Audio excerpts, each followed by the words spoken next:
Good morning, everybody, and welcome to Ask the Coach Show, episode 46. I'm Jeff Plum from PingSkills, and you can find all our shows on our website at pingskills.com and then click on the blog link. This is the show where you ask us table tennis questions and we answer them for you. And to answer those questions for you, we've got Super Coach Alois Rosario. Welcome, Alois. Hi, Jeff. A little bit bleary-eyed this morning. Oh, sorry, I missed that. I was too busy concentrating on the music. What were you saying? A little bit bleary-eyed this morning, but yeah, we're ready. We're ready. Okay, yes, we certainly are. And first up, Alois, there was some interesting discussion on the radio here about Olympic sports. In fact, one of our top golfers said that the Olympics is not a sport, is not a priority for him because they're going to put golf in the 2016 Olympics, and he said it's not a priority. And then you heard a few comments about table tennis. Yes, yeah, it's part of that same discussion, and they were saying, oh well, there's a lot of sports that shouldn't be in the Olympics, and they mentioned table tennis. They said, that there are a few sports that sound good, but then you go and watch them and they're not that good. But gee, is he really watching our sport? Yes, exactly. Has he actually watched it, or is he just imagining himself playing in the shed? Maybe. Yeah, I mean, table tennis is a fantastic sport to watch, and it gets really good ratings as well. But is it again? And is it again that the finals are often between players from the same country, usually China, and does that detract? Maybe. Yeah, I don't feel like it does. I think that they should, do more promotion of those players, of Zhang Zike, of Ma Long, of Zhu Xin. Just promote them a lot, get us to know them really well, and I don't really think that that is an issue.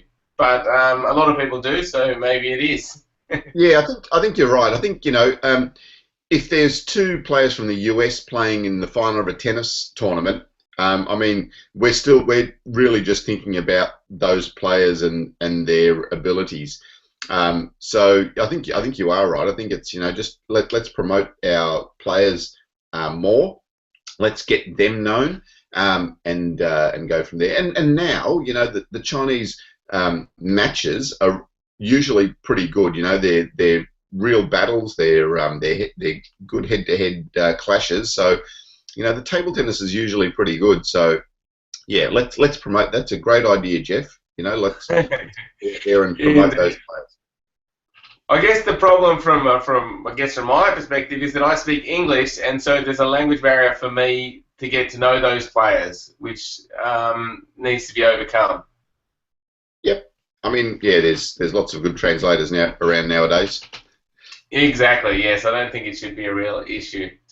Okay, so the PingSkills question of the day yesterday was, why are left-handers overrepresented, Alois? Do you have any thoughts on this one? Yeah, it's interesting because at the moment, Zhu Xin #1 in the men's, Ding Ning #1 in the women's. We just saw the world junior champion was a left-hander, in the boys was a left-hander, and there was a girl in the final of the girls singles as well, left-hander.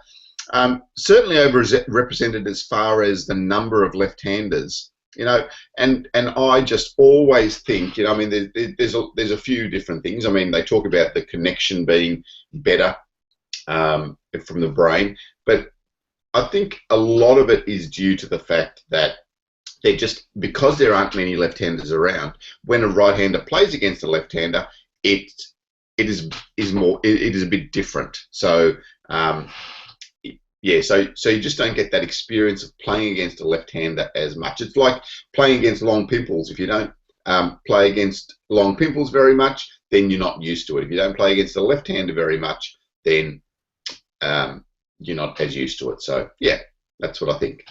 Yeah, interesting, Alois. Yeah, I tend to agree with you because there is, like you said, the two lines of thought, and I think Dieter mentioned that in his response to the question yesterday, that some people think it's something to do with the brain, that left-handers have an advantage because they're left-handed, and then the second line of thought is exactly what you mentioned. Just it's rare for right-handers to play left-handers, so they struggle more. I tend to go with that it's because they're rare and they struggle to play against the left-handers because they haven't played them much. So I tend to think that more than something to do with the brain. But who knows? Interesting question, and thanks everyone for your responses. All right, Alois, that moves us on to the PingSkills question of the day. And this one is, do you remember your first tournament? So if you do, leave some comments, let us know what it was like, and we'd love to hear your thoughts. All right. Now, here's one that we've been asked on using the Q&A app, Alois, which is great, from Bronny. And he says, this one's for both of you. Do you have any signature serves? Yeah, well, signature. I mean, I used to like the high toss pendulum serve, basically. So whenever I was in trouble or really looking for a point, that's what I would go to, the high toss pendulum serve. And remember, we trained in China for a while, and they had really nice high roofs there. And we used to practice our serves at the end of every day for half an hour to an hour.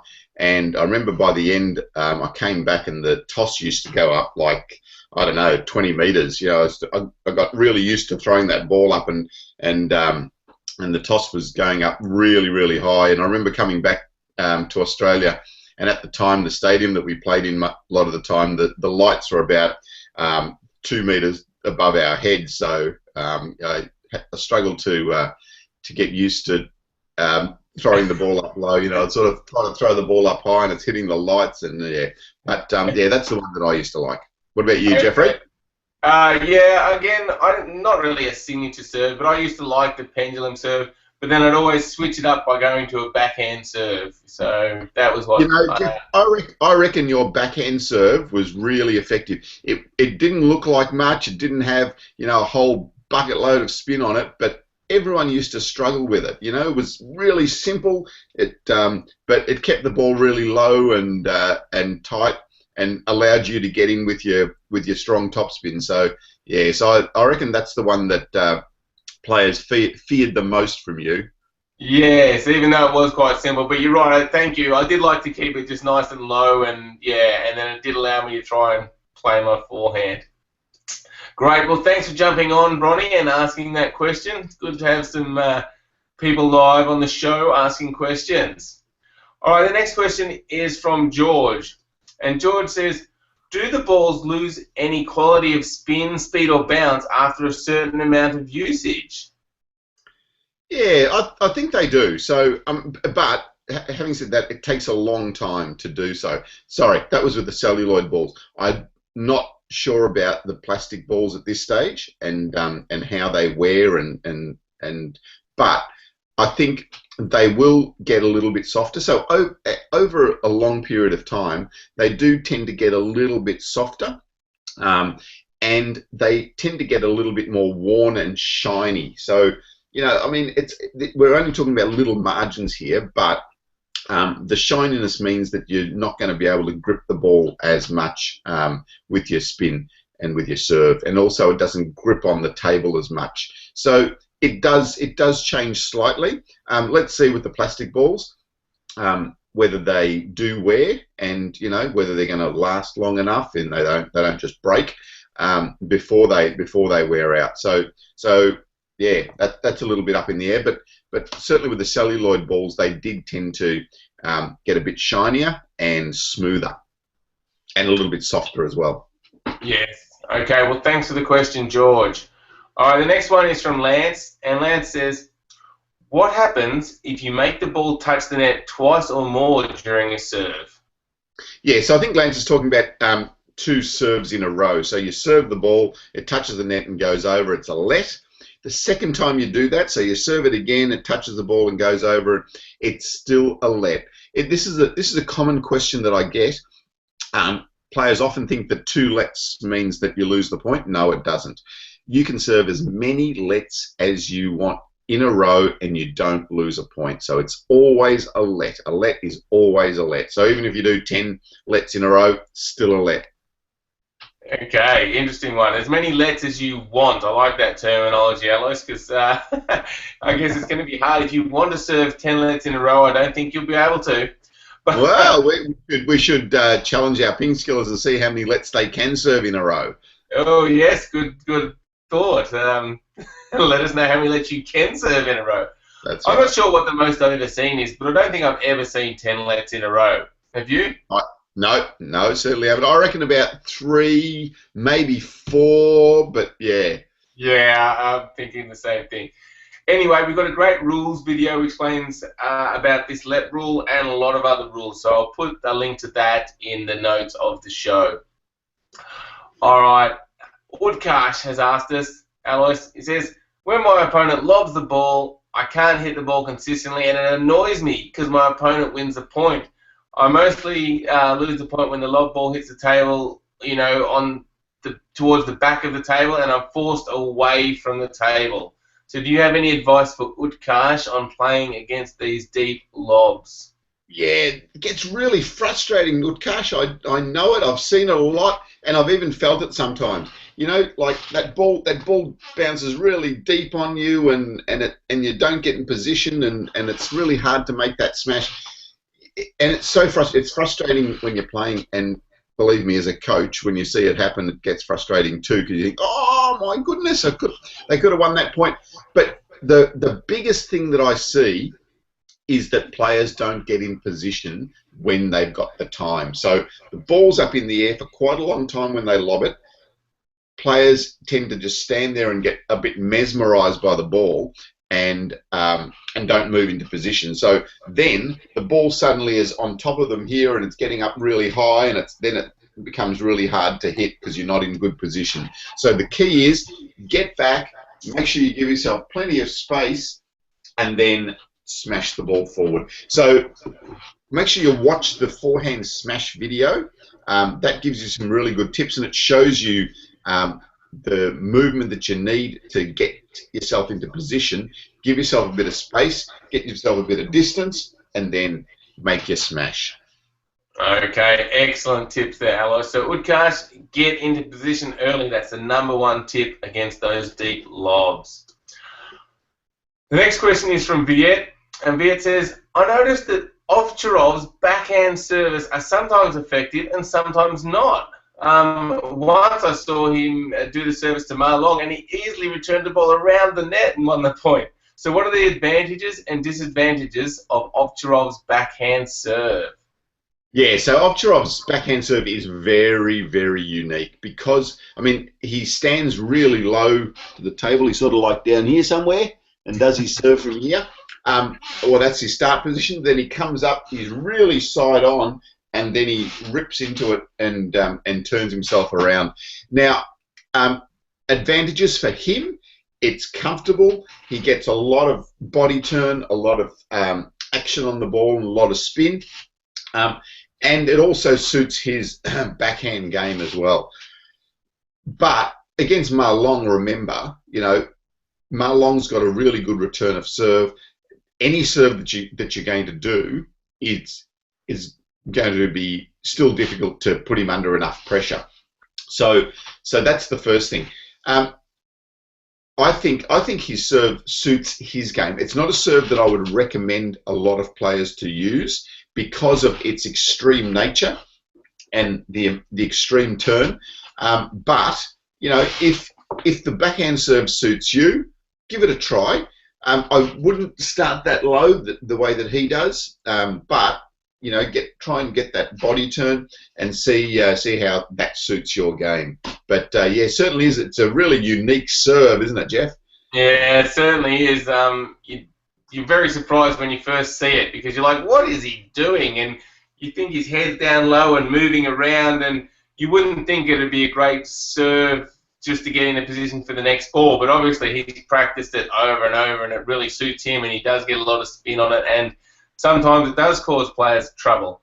Yeah, but as you said, I think, yeah, probably starting off with a simpler version is good, and, you know, staying well balanced and That's what Yeah, we'd recommend. yeah. I think even if the serve itself doesn't get an outright winner, it allows him to get into the rally the way that he wants to, and that's really important for him. So that serve, that spin, just something about it.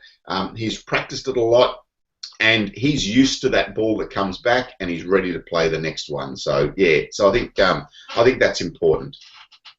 Okay, excellent. All right, now Michelle's just jumped on and asked us a question, Alois. And Michelle says, I have a lot of problems when receiving heavy side spin short serves. Since there's almost no backspin nor topspin, what is the most effective way to receive this serve? Yeah, so Michelle, usually if the ball's got pure side spin, a good way is to flick the ball. Now, what you need to do is you need to adjust the angle of your racket. So if the side spin is taking the ball that way, you need to just close your racket over a little bit to compensate for the side spin, or vice versa. If it's going to take the ball off here, then you need to really open up the angle of your racket to push the ball out there. So side spin serves are often best dealt with a flick, or you can short push it as well. So because the ball is short, think about the short push. So again, with the short push, adjusting the angle of your racket is really important. Make sure you're brushing underneath the ball a little bit as well, so that you're getting some backspin on the ball, which will make it a little bit harder for the person at the other end. So a little bit of backspin, adjust the angle. Yeah, if there's no if it's just side spin on the ball and you get your bat angle open, isn't the ball going to jump upwards? Not necessarily. If you brush underneath the ball, and you'll put your own backspin on the ball, so it won't jump up very much. You've got to be really soft with your hand as well. So by brushing underneath, you can get the ball a little bit more direct and low over the net. Okay. Would you also not have your bat too open but come down on the back of the ball, or you think get underneath it but sort of come fast? Yeah, you can. You can just do that and angle it that way, because there's no side spin or top spin. If you have your bat basically fairly flat, you can guide the ball back, but you're not going to get much backspin on the return. So yeah, you can try and really get underneath that ball as well, and see if you can get enough touch to brush underneath. Okay, all right, Michelle, thanks for the question. Try those. Try either the flick, where you we'll put a link to the flick strokes, or try, as Alois said, to generate some backspin and come under it. And the trick there would be just trying to get the touch and the feel so you can keep the ball low. But thanks again for jumping on and asking us a question. Now, Jerome has got on Alois and just said, Ma long serve, please. So I'm not sure exactly what he's referring to, but obviously he wants to know a bit more about the Ma long serve. Yeah. So Ma long basically does a pendulum serve. So so he's coming here. So he's here and he's playing that sort of serve most of the time. So have a look at options of what you can do with the pendulum serve. You can do side spin, back spin, top spin, and that's what Ma long does. He does variations of that all the time. A couple of things to think about. Really utilize the wrist on the pendulum serve. So that's where you're going to generate a lot of spin, and that's where he generates a lot of spin. And then also think about the placement of where you're going to put that serve as well. So yeah, so Ma long serve, it's a good serve, but it's basically your pendulum serve. Great. All right, well, thanks for jumping on, Jerome, and we'll put a link to our videos on the pendulum serve in the show notes. All right, well, that wraps up another show. Thank you, everybody. Thanks for the live viewers, for the questions. And if you haven't, go to our website, www.pingskills.com. Check out all the great resources there. Click the blog link to see all the past episodes of this show. But you can also sign up for our free newsletter and check out all our videos. There's lots on strokes and techniques and serving and receiving. So much information there to help you with your table tennis. Have a great day, everybody, and thank you, Alois. Yeah, thanks, Jeff, and yes, thank you, PingSkillers. Finally getting brave enough to get on here and ask some questions live. I like it. Get on there and do it some more. Oh, hang on, Jeff, look, I ask, and Tyler answers straight away. There you go. Okay, great. Thank you, Tyler. Good one. Let's just answer this one for Tyler. He says, I've been having trouble against the Marlin serve recently and wondering if there's a good way to counter it. Yeah, so I think with the Marlin serve, he's talking about that slower, short backspin serve. It's really important with that you open up the angle of your racket because it usually has a lot of backspin on it. If you have your angle closed at all, the ball is going to drag down off your racket. So get your bat nice and open. Because it's coming a little bit slower, you can touch the ball back really short back to your opponent as well. Make sure you've got a nice relaxed hand though. If you're gripping the bat really tight like this, again the spin is going to drag off your rubber really quickly. So I just tend to relax, especially these two fingers here. Almost take them off, but just have them around the handle. This one you could just put on the handle there. So that really relaxes the bat in my hand and makes it much more, much softer. So the spin gets absorbed into the bat a bit more. So that's a real key with the returning a serve like the Marlin serve. So get your bat right back, nice and soft in your hand, and just try to touch the ball back over onto the other person's side. Okay, and I guess another tip, if it's short, is probably to make good position, Alois? Yes, yep, so good. Yeah, so get really close to the ball. So if you're a right-hander, okay, get your right leg right under the table, and I like to think about getting your nose close to the ball when you're making that short return as well. So, and that will help you to get the ball on the close to the bounce of the ball as well. So the closer you can get the ball to the bounce, the closer you are going to be to the net, and the easier it is to make the ball short back on the other side. If you're trying to push the ball short from right back here and just get it over the net, it makes it more difficult. If you're here, it's easier to just touch it over the net. Yeah, so a good short return is going to stop them from attacking. Excellent.